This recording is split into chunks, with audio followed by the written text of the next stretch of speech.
Men and Grief. The very title of this chapter suggests there are gender differences.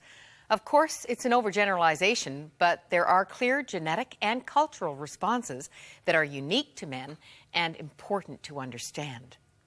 I think men handle any emotional issue differently than women do. So men handle depression and anxiety different. So I would say anything to do with emotions, men do handle differently, and they usually handle it poorly. We've all been shaped by cultural expectations. Perhaps the most prominent one is the idea that men are supposed to be the strong protector or warrior.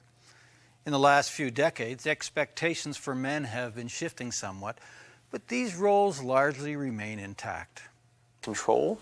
People like to feel in control of their lives. They like to feel in control of their emotions. They like to feel that there's a semblance of control they have over the way their life will go. What illness and death and loss tells us in undeniable terms is that we are not in control.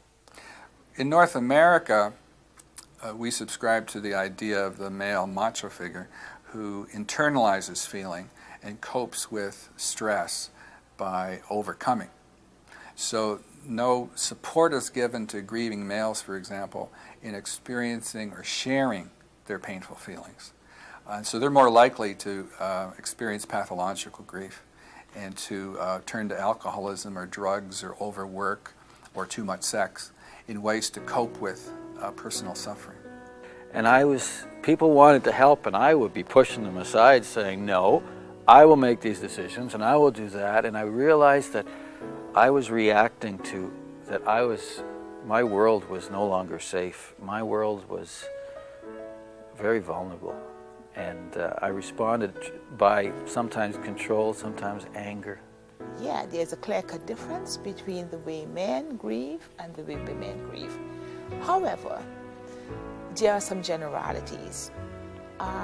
When I look at the pattern among men, it's more of the shutting down, of the stoicism that you see, the stoic response, as opposed to opening up and allowing it. A lot of people at the funeral were saying, you're the man now in the family, you're the man now.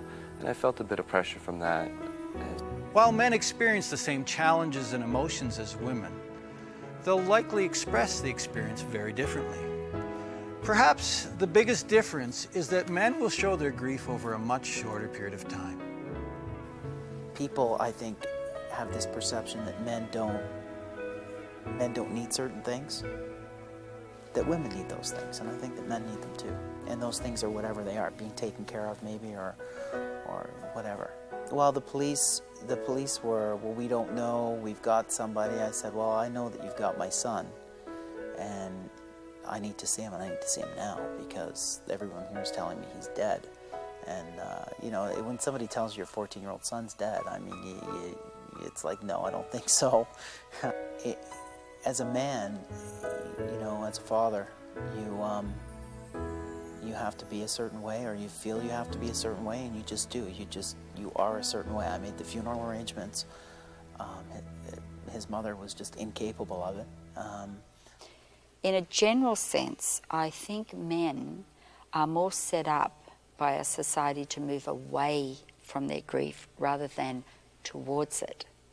I still think in society we find it more acceptable for a woman to talk about her feelings and to perhaps show emotions than we do men. We're getting better. In the last 5 years, I've seen a big difference with this, and I think the media is helping.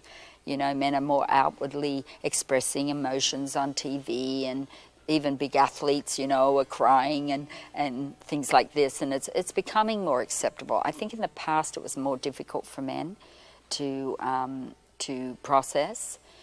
But yeah, I still think it's present in our society for men to really think that they have to be strong, that they have to fix everybody else around them, and that they're allowed to feel their feelings, but certainly never in front of anyone. That this would be a silent thing, perhaps in the car or in a room by themselves, that it's still very difficult for men to share. However, when men are given a safe place I have had the experience over 14 years of seeing if the place is made safe enough for men, they will share. Got in the vehicle, drove. When we're close enough to the lake, just sit on a rock there and fill the lake with some more water. Research has noted that girls enjoy more personal relationships because they play with one playmate at a time. Young boys don't benefit from that closeness because they tend to play in larger groups. Boys also tend to focus on an object, goal, or activity, while girls' play is focused on interaction with people. Boys tend to exhibit propensities for creating high structures like forts, which protect and shut out.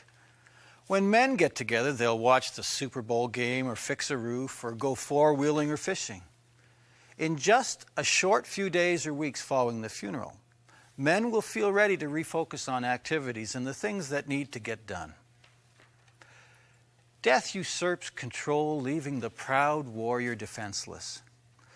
While we all fear being out of control, men have been ingrained to ignore their emotions and battle on. Like the example of the only surviving Marine who requested for combat duty immediately following the loss of his comrades. Men and women are different in all things, just about. So yeah, it's sort of common sense that they would be different in their grief too. I have seen some men be able to express their feelings and emotions very, very well. I have seen them, I suppose you could say in a way, be more female mourners. And then I've seen some women be more like male mourners. Boys are taught, be strong for your mother. Men are expected to be strong and take care of the women and children. Someone always supports the woman, but more often than not, the man is left alone. Yet men hurt too. Men crumble too.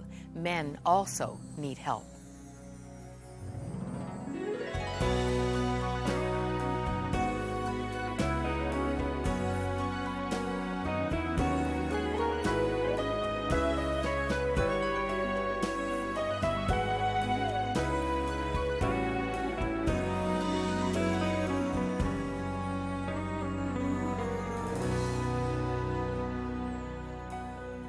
Death can slam you fast and hard without warning, or it can secretly steal